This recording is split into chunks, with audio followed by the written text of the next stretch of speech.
The champagne flute slipped from Elena Hartwell's fingers, crystal shattering against the marble floor of her penthouse like her heart had moments before. The wedding dress hanging on her bedroom door seemed to mock her now white silk that would never walk down an aisle, never seal a promise that had already been broken. "Elena, we need to talk." Marcus had said those words just 20 minutes ago, his voice carrying that particular tone she'd learned to dread. But nothing could have prepared her for what came next. "I'm leaving with David. We're flying to Vegas." Tonight? Her brother, her own flesh and blood, standing behind the man she'd planned to marry in 3 days, wearing matching guilt and defiance like expensive cologne. Elena's hands shook as she stared at the broken glass at her feet, reflecting fragments of the life she'd built, thought she'd built. The irony wasn't lost on her that she was supposed to inherit everything in 72 hours. As in now she'd be inheriting it alone. The penthouse felt cavernous without their presence. 24 floors above Manhattan, she could see the city lights twinkling like false promises. Her phone buzzed incessantly on the counter, and family who'd received Marcus's cowardly text messages, trying to make sense of the chaos he'd left in his wake. But Elena didn't reach for the phone. Instead, she walked to her home office, her bare feet silent against the hardwood floors, and pulled out a manila envelope that had arrived that morning. The law firm's letterhead seemed heavier now, more significant. Hartwell Estate Attorneys, confidential. She'd been too busy with wedding preparations to open it, assuming it was just another piece of paperwork related to her grandmother's estate. Grandmother Margaret had passed 6 months ago, leaving behind a labyrinth of legal documents and family secrets that the lawyers were still unraveling. Elena's fingers trembled as she broke the seal. Inside were documents that made her blood run cold, then hot with a rage so pure it surprised her. The next morning arrived, gray and drizzling, matching Elena's mood as she sat across from Arthur Pemberton, her grandmother's longtime attorney. His office smelled of leather and old money, lined with law books that had probably witnessed decades of family drama. "I'm so sorry about your wedding, my dear," Arthur said, adjusting his wire-rimmed glasses.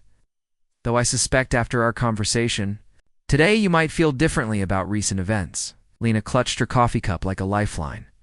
She'd barely slept, her mind racing between heartbreak and the cryptic documents she'd discovered.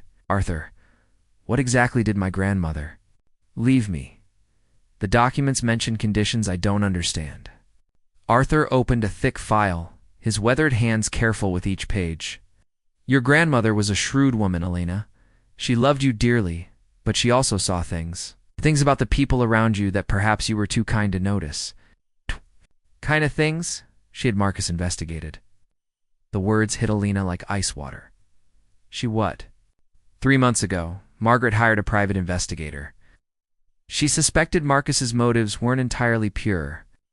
Arthur slid a photograph across his mahogany desk.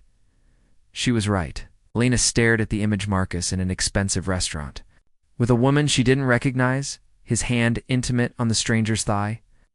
The timestamp showed it was taken just 2 weeks ago. While Elena had been tasting wedding cakes and choosing flowers for a ceremony that would never happen. "There's more," Arthur continued gently. "Your brother David has been feeding Marcus's information about the family finances. They've been planning this for months, Lena.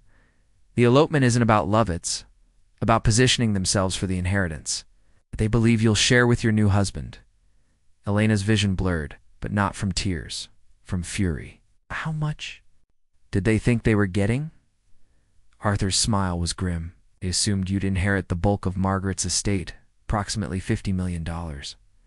They planned for Marcus to divorce you after a respectable period, taking half in the settlement while David positioned himself as your grieving, supportive brother. But your grandmother anticipated this exact scenario. She left very specific instructions." Arthur pulled out a sealed envelope marked with Elena's name and her grandmother's distinctive handwriting. "This explains everything." Elena tore open the envelope with shaking fingers. Her grandmother's voice seemed to speak from beyond the grave. "My dearest Elena, if you're reading this, then my suspicions about Marcus have proven correct. And he has likely left you for someone else, possibly with David's assistance. Do not mourn him, darling. Consider this my final gift to you. The truth. The inheritance they sought will never be theirs. According to the terms I've established, You inherit the full estate only if you remain unmarried for 1 year following my death. Or if your engagement is broken due to infidelity, or abandonment by your fiancé's betrayal has actually secured your entire inheritance. Every dollar of the $53 million estate is now yours. With one delicious twist, David's trust fund, she's been accessing for years, was contingent on his loyalty to family. His betrayal has voided it entirely. They wanted your money, darling. Instead, they've given you freedom and wealth beyond their wildest dreams, while ensuring they receive nothing. Use it well. Trust your instincts. And remember, revenge is a dish best served with compound interest. All my love. Grandmother Margaret Elena read the letter twice, then a third time, each pass making her smile wider. Arthur watched her transformation from heartbroken woman to predator with something approaching admiration. There's one more thing, Arthur said, sliding another document across the desk. Your grandmother also left instructions for how to handle Marcus and David when they inevitably come crawling back. 2 weeks later, Elena stood in the same penthouse where her world had shattered, but everything had changed. The broken champagne glass had been replaced with polished marble. The wedding dress had been donated to charity. And Elena herself had been transformed. Gone was the woman who'd spent her inheritance before she'd received it, buying Marcus expensive watches and funding David's art gallery that never quite broke even. In her place stood someone harder, sharper, infinitely more dangerous. The intercom buzzed. Miss Hartwell. There are 2 gentlemen here to see you. They say they're family. Elena's smile could have cut glass. Send them up. She'd been expecting this. Marcus and David had lasted exactly 12 days in Las Vegas before reality set in. Whatever fantasy they'd constructed about their grand romance had crumbled against the harsh truth of their finances. Marcus's credit cards had been mysteriously declined. David's trust fund had been frozen. And suddenly their elopement felt more like exile. The elevator opened, and they stepped into her penthouse like condemned men approaching the gallows. Marcus still looked handsome in that practiced way of his, but there were lines around his eyes that hadn't been there 2 weeks ago. David looked worse. His usually perfect hair was disheveled, his designer clothes wrinkled. Elena, Marcus began, his voice carrying that same manipulative charm that had once worked so well. We need to talk. Oh. Now you want to talk? Elena settled into her grandmother's antique chair, the one that had always made her feel like a queen holding court. After the text message breakup, after running away to Vegas with my brother, how romantic. David stepped forward, trying his boyish smile. Ellie, we made a mistake. We were confused, caught up in something that wasn't real. But we're family. No. Elena's voice cut through his words like a blade. Family doesn't steal. Family doesn't betray.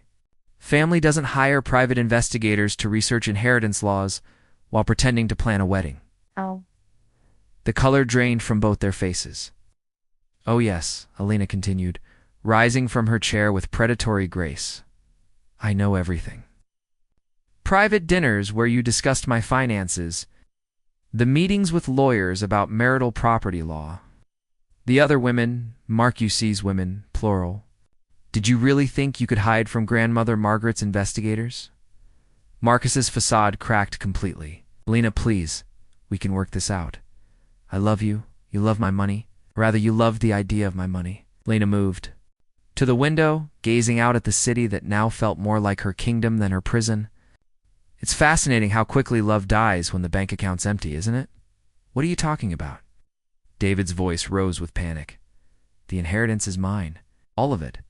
Every single dollar. Elena turned back to face them, her smile radiant and terrible. You see, Grandmother Margaret was smarter than all of us. She knew exactly who you were, Marcus. She knew what you were planning, and she structured the inheritance accordingly. She pulled out the legal documents, spreading them across her glass coffee table like tarot cards revealing their fate.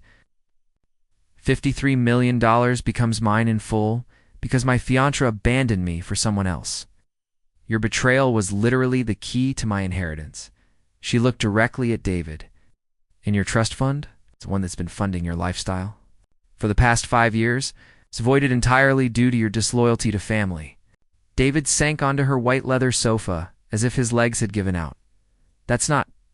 You can, I have. It's done. Elena's voice was silk over steel. You wanted to play games with my heart and my inheritance? Congratulations, you've both lost spectacularly. Marcus's mask slipped entirely, revealing the cold calculation beneath. You can't cut us out completely. We'll contest it. You'll do nothing. Elena's laugh was bright and sharp, because Grandmother Margaret anticipated that too. Any attempt to contest the will results in immediate legal action for fraud and conspiracy. She documented everything, gentlemen. Every conversation, every plan, every lie. She walked to her bar and poured herself a glass of champagne. The good stuff, the bottle that cost more than most people's monthly rent.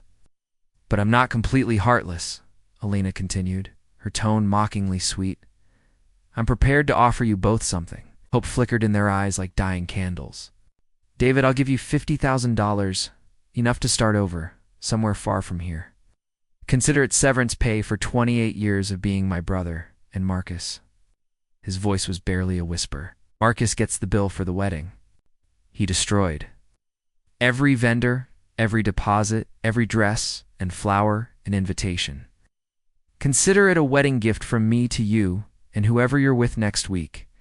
The silence stretched between them like a chasm. Elena savored it, this moment of absolute power after weeks of absolute powerlessness. You have 24 hours to decide, she said finally. Accept my terms and leave New York forever, or face the legal consequences of your attempted fraud. Your choice. 6 months later, Elena stood on the deck of her new yacht, anchored off the coast of Monaco. The Mediterranean sun painted everything golden, including her skin and the future that stretched ahead of her like an endless horizon. Her phone buzzed with a text from Arthur. David accepted the $50,000 and moved to Oregon. Marcus is apparently waiting tables in Denver. Both signed non-disclosure agreements. You're free and clear. Elena smiled, raising her champagne glass to the setting sun. Free was exactly what she was. The inheritance had been more than money, it had been liberation. She'd discovered a strength she never knew she possessed, a steel core that no betrayal could bend. The woman who'd been left sobbing over broken glass 6 months ago was gone, replaced by someone who knew her own worth and would never again let anyone else determine it.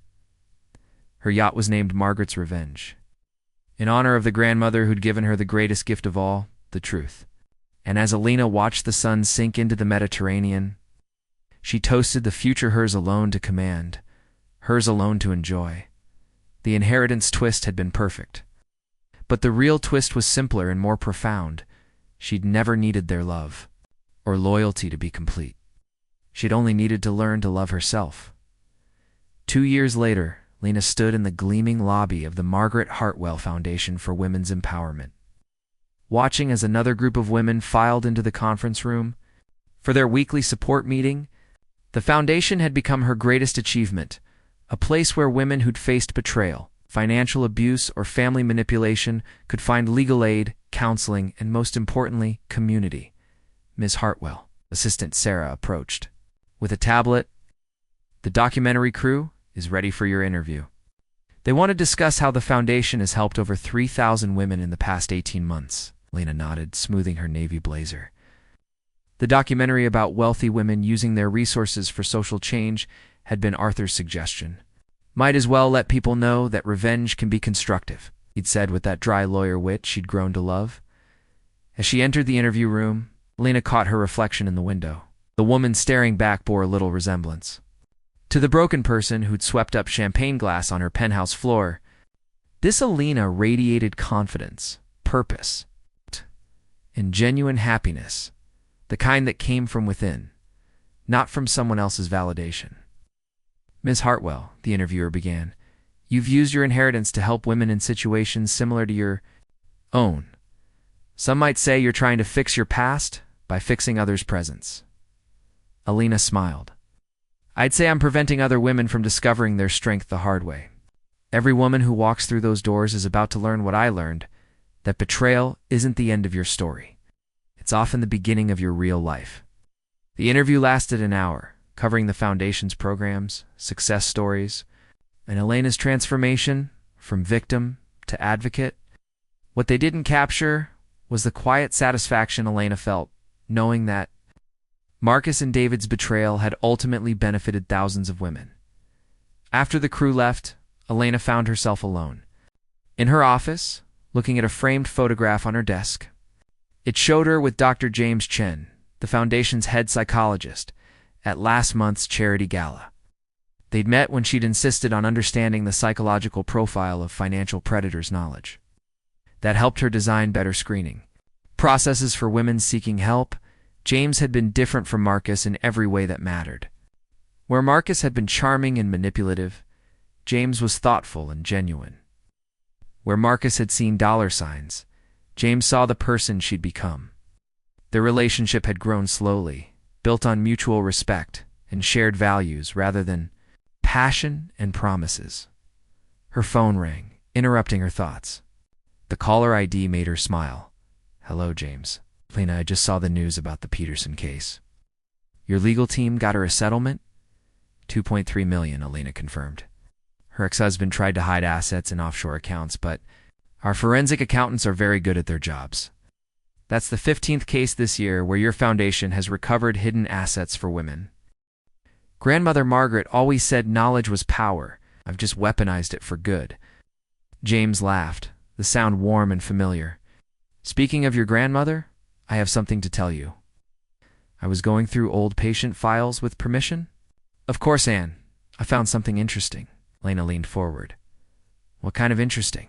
Your grandmother saw me professionally about 3 years ago, just a few sessions, but she wanted to understand the psychology of men who target women for their money. The revelation shouldn't have surprised Elena, but it did. Even from the grave, Margaret Hartwell continued to amaze her. She was researching Marcus even then. More than that. She was preparing you. Every conversation you thought was casual. Advice. Every story she told about family loyalty. Every lesson about trusting your instincts was all deliberate preparation for what she knew was coming. Elena closed her eyes, feeling her grandmother's presence like a warm embrace. She was protecting me even when I didn't know I needed protection. The most loving thing she could do was ensure you'd discover your own strength. And Elena, you've exceeded even her expectations. That evening, Elena stood once again on the deck of Margaret's Revenge, but this time she wasn't alone. James stood beside her, both of them watching the sunset paint the Monaco harbor in shades of gold and crimson. You ever wonder what would have happened if Marcus hadn't betrayed you? James asked, his arm warm around her shoulders. Elena considered the question seriously. I think I would have married him, been moderately happy for a while, and eventually discovered his true nature anyway. But by then, I might have had children with him. Might have been more trapped, more damaged by the inevitable betrayal. In a way, he did you a favor. Marcus did exactly what he was always going to do. The favor came from Grandmother Margaret, who made sure his betrayal would free me rather than destroy me. Elena leaned into James's warmth. She turned my greatest heartbreak into my greatest blessing. A year ago, Elena might have been bitter about the time she'd wasted on Marcus. Angry about David's betrayal, resentful about the pain she'd endured. Now she felt only gratitude. Every tear she'd shed had watered the seeds of the woman she'd become. Her phone buzzed with a text from Sarah. Just got word the Denver Post ran a story about Marcus. He's been arrested for fraud. Apparently he tried the same scheme with another wealthy woman. Elena showed the message to James, who shook his head in amazement. Leopards and spots. At least this time, his victim has my foundation's lawyers. On speed dial, Elena replied, We'll make sure she gets justice too. As the stars began to appear in the darkening sky, Elena reflected on the strange mathematics of betrayal and justice. Marcus had thought he was stealing $50 million and a comfortable life. Instead, his greed had cost him everything, while giving Elena a fortune, a purpose, and ultimately, a love worth having. The yacht rocked gently in the harbor, cradling Elena and James in perfect peace. Tomorrow would bring new challenges, more women to help, more predators to stop, more lives to rebuild. But tonight, Elena was exactly where she belonged, free, loved, and utterly in control of her own destiny. "Thank you, Grandmother Margaret," she whispered to the stars, knowing somehow that the remarkable woman who'd orchestrated this entire beautiful revenge was listening. Probably smiling that satisfied smile Elena remembered so well. The inheritance had been $53 million. But the true legacy was worth far more. The knowledge that Elena Hartwell was unbreakable, unstoppable, and finally completely free. The tension is building. If you're enjoying this story, hit that like button and let me know in the comments which character you're rooting for. Your support helps me create more incredible stories like this one.